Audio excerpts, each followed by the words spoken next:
It's Thursday, March 17th, 8:07 p.m. I'm going to read Chapter 7 of Part 3 of Liber Aba, the formula of the Holy Grail of Abrahadabra and of certain other words. Part 1. 1. The hieroglyph shown in the 7th key of the tarot, described in the 12th ether of Liber 418, is the charioteer of Our Lady Babylon, whose cup or grail he bears. Now this is an important formula. It is the first of the formulae, in a sense, for it is the formula of renunciation. There is no moral implication here, but to choose A implies to refuse not A, at least that is so below the abyss. This cup is said to be full of the blood of the saints. That is, every saint or magician must give the last drop of his life's blood to that cup. It is the original price paid for magic power, and if by magic power we mean the true power, the assimilation of all force with the ultimate light, the true bridle of the rosy cross, then is that blood the offering of virginity, the sole sacrifice well-pleasing to the Master, the sacrifice whose only reward is the pain of childbearing unto him. But to sell one's soul to the devil, to renounce no matter what for an equivalent in personal gain, is black magic. Supposed personal gain, there is really no person to gain, so the whole transaction is a swindle on both sides. You are no longer a noble giver of your all, but a mean huckster. This formula is, however, a little different in symbolism, since it is a woman whose cup must be filled. It is rather the sacrifice of the man, who transfers life to his descendants, for a woman does not carry in herself the principle of new life, except temporarily, when it is given to her. But here the formula implies much more even than this, for it is the whole life that the Magus offers to Our Lady. The cross is both death and generation, is so lofty that it is hardly fitted for an elementary treatise of this type. One must be an exempt adept, and have become ready to pass on, before one can see the symbols even from the lower plane. Only a master of the temple can fully understand them. However, the reader may study Liber 156, the 12th and 2nd ethers in Liber 418, and the symbolism of the 5th and 6th degree in OTO. Of the preservation of this blood which Our Lady offers to the Ancient One, Chaos, the All-Father, to revive him, and of how this divine essence fills the daughter, the soul of man, and places her upon the throne of the mother, fulfilling the economy of the universe, and thus ultimately rewarding the magician, the sun, 10,000-fold, it would be still more improper to speak in this place. So holy a mystery is the arcanum of the masters of the temple, that it is here hinted at in order to blind the presumptuous who may, unworthy, seek to lift the veil, and at the same time to lighten the darkness of such as may be requiring only one ray of sun in order to spring into life and light. 2. Abrahadabra is a word to be studied in Liber 58. It represents the great work complete, and it is therefore an archetype of all lesser magical operations. It is in a way too perfect to be applied in advance to any of them, but an example of such an operation may be studied in Part 4, Chapter 4, and see also the Temple of Solomon the King, where an invocation of Horus on this formula is given in full. See Invocation of Horus according to the vision of W. the Seer. Note the reverberation of the ideas one against another. The formula of Horus has not yet been so fully worked out in detail as to justify a treatise upon its exoteric theory and practice, but one may say that it is, to the formula of Osiris, what the turbine is to the reciprocating engine. 3. There are many other sacred words which enshrine formulae of great efficacy in particular operations. For example, vitriol gives a certain regimen of the planets useful in alchemical work. See Part 2, Chapter 8. Ararita is a formula of the macrocosm potent in certain very lofty operations of the magic of the inmost light. See Liber 813. The formula of Thelema may be summarized thus. Theta, Babylon and the beast conjoined. Eta unto Nuit, 220, chapter 1, verse 51. Lambda, the work accomplished in justice. Heta, the Holy Grail. Mu, the water therein. Alpha, the babe in the egg, Harpocrates on the lotus. That of Agape is as follows. Alpha, Dionysus. Gamma, the virgin earth. Alpha, the babe in the egg, the image of the Father. Pi, the massacre of the innocents, winepress. Heta, the drought of ecstasy. The student will find it well worth his while to work out these in detail and develop the technique of their application. There is also the Gnostic name of the 7 vowels, which gives a musical formula most puissant in evocations of the soul of nature. There is moreover Abraxas, there is Canubis, and indeed it may be briefly stated that every true name of God gives the formula of the invocation of that God. Members of the 4th degree of the OTO are well aware of a magic word whose analysis contains all truth, human and divine, a word indeed potent for any group which dares to use it. It would therefore be impossible, even were it desirable, to analyze all such names, and the magician must himself work out his own formula for particular cases. The Holy Kabbalah, see Liber D in the Equinox 1.8, Supplement in Liber 777, affords the means of analysis and application required. See also Liber 58 in the Equinox 1.5, the Temple of Solomon the King, in 777 and other Kabbalistic writings. It should also be remarked that every grade has its particular magical formula. Thus the formula of Abrahadabra concerns us as men, principally because each of us represents the pentagram or microcosm, and our equilibration must therefore be with the hexagram or macrocosm. In other words, 5-6 is the formula of the solar operation, but then 6-5 is the formula of the martial operation, and this reversal of the figures implies a very different work. In the former instance, the problem was to dissolve the microcosm in the macrocosm, but this other problem is to separate a particular force from the macrocosm, just as a savage might hew out a flint axe from the deposits in a chalk cliff. Similarly, an operation of Jupiter will be of the nature of the equilibration of him with Venus. Its graphic formula will be 7-4, and there will be a word in which the character of this operation is described, just as Abrahadabra describes the operation of the great work. It may be stated without unfairness, as a rough general principle, that the farther from original equality are the two sides of the equation, the more difficult is the operation to perform. Thus, to take the case of the personal operation symbolized by the grades, it is harder to become a neophyte 110 than to pass from that grade to Zelator 29. Initiation is, therefore, progressively easier, in a certain sense, after the first step is taken.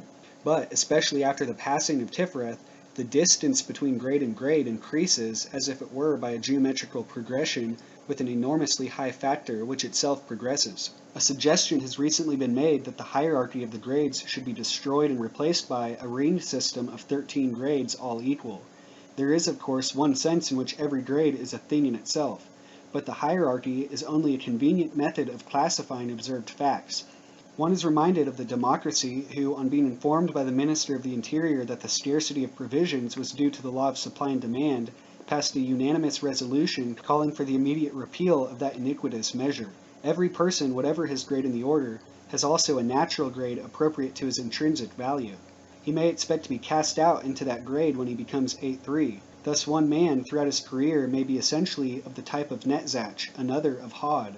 In the same way, Rembrandt and Raphael retained their respective points of view in all stages of their art.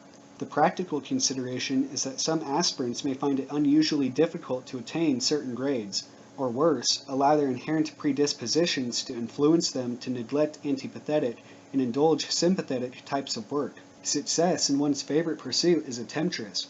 Whoso yields to her wiles limits his own growth. True, every will is partial, but even so, it can only fulfill itself by symmetrical expansion, and must be adjusted to the universe, or fail of perfection. It is evidently impossible to give details of all these formulae. Before beginning any operation soever, the magician must make a thorough Kabbalistic study of it so as to work out its theory and symmetry of perfection. Preparedness in magic is as important as it is in war. 5. It should be profitable to make a somewhat detailed study of the strange-looking word Om, for its analysis affords an excellent illustration of the principles on which the practicus may construct his own sacred words. This word has been uttered by the Master Therion himself, as a means of declaring his own personal work as the beast, the logos of the Aeon. To understand it, we must make a preliminary consideration of the word which it replaces and from which it was developed, the word Om. The word Om is the sacred Hindu mantra which was the supreme hieroglyph of truth, a compendium of the sacred knowledge.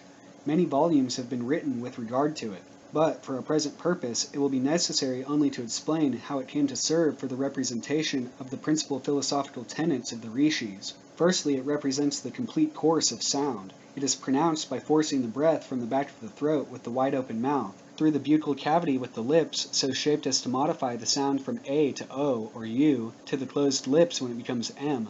Symbolically, this announces the course of nature as proceeding from free and formless creation through controlled and formed preservation to the silence of destruction.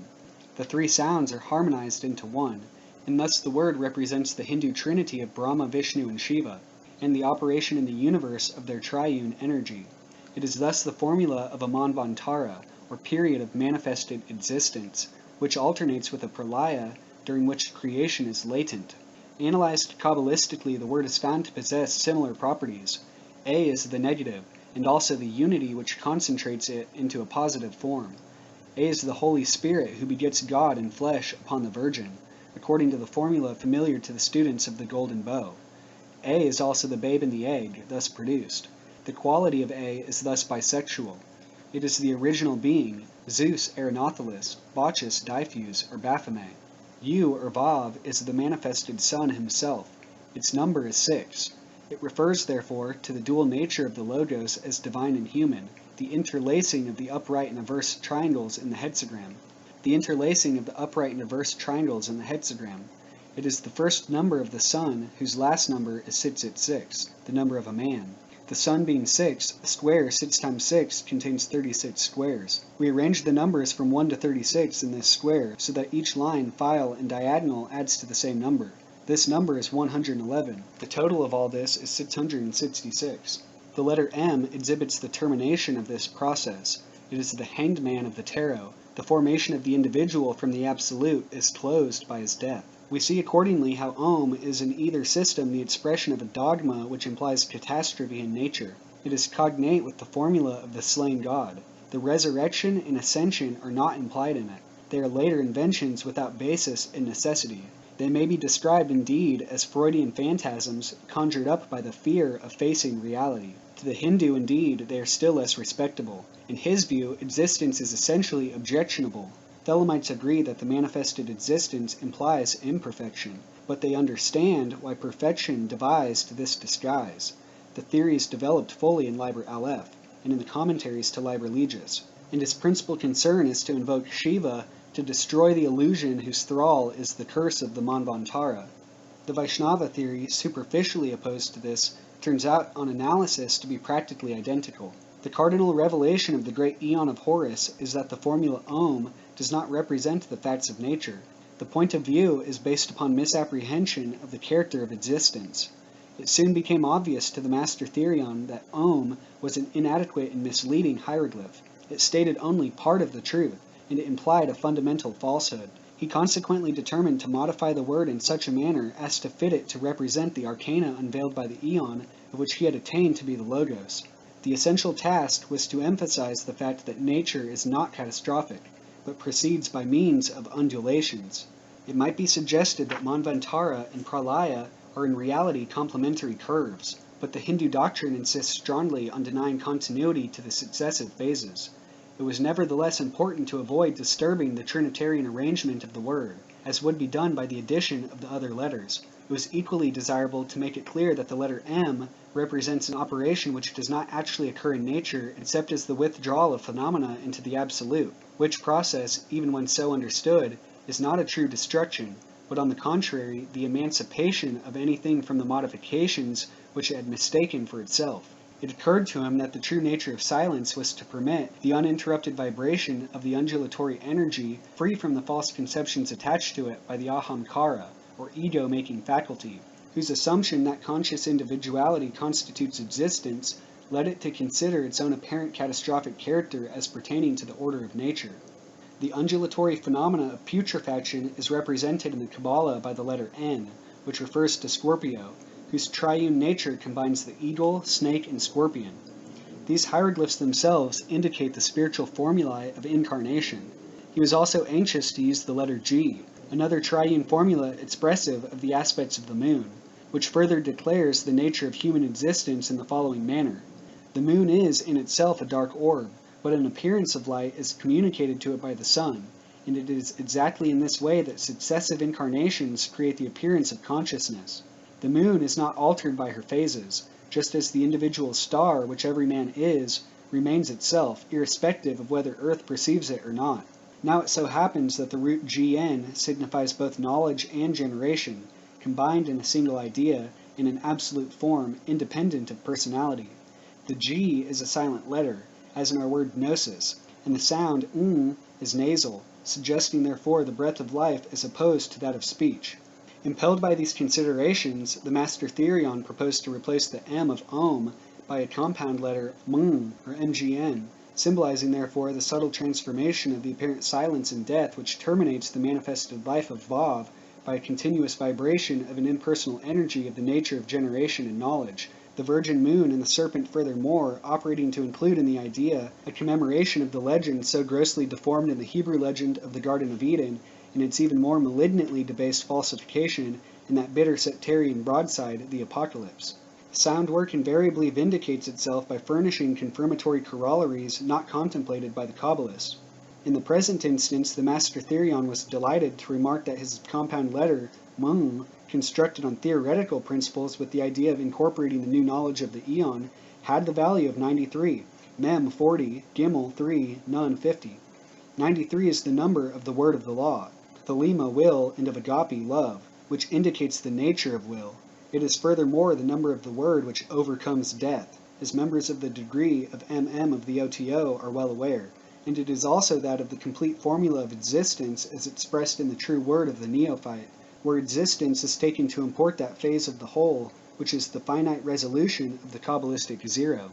Finally, the total numeration of the word Om, which as initiates at the sanctuary of the Gnosis of the OTO are taught, expresses the unity under the form of complete manifestation, by the symbolism of pure number, being Kether by Ike Becker, a method of exegesis in which 1 equals 10 equals 100, 2 equals 20 equals 200, etc. Also Malkuth multiplied by itself, 10 times 10 is 100, and thus established in the phenomenal universe. But moreover, this number 100 mysteriously indicates the magical formula of the universe as a reverberatory engine for the extension of nothingness through the device of equilibrated opposites. Kaf equals 100, 20 plus 80. Kaf is K, Katias, the Greek vulva. Pe is Phi, Phalos, the Greek penis, by Notarchon. It is moreover the value of the letter Kaf, which means the back of the head, the cerebellum, where the creative or reproductive force is primarily situated. Kaf in the tarot is the moon, a card suggesting illusion, yet showing counterpartal forces operating in darkness, and the winged beetle or midnight sun in his bark traveling through the nadir. Its Yetziratic attribution is Pisces, symbolic of the positive and negative currents of fluidic energy. The male Ichthys or Pesci, Greek and Italian penis, and the female Vesica seeking respectively the anode and cathode.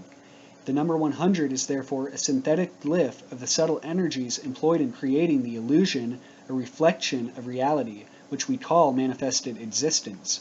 The above are the principal considerations in the matter of Om. They should suffice to illustrate to the student the methods employed in the construction of the hieroglyphs of magic, and to arm him with a mantra of terrific power by virtue whereof he may apprehend the universe, and control in himself its karmic consequences.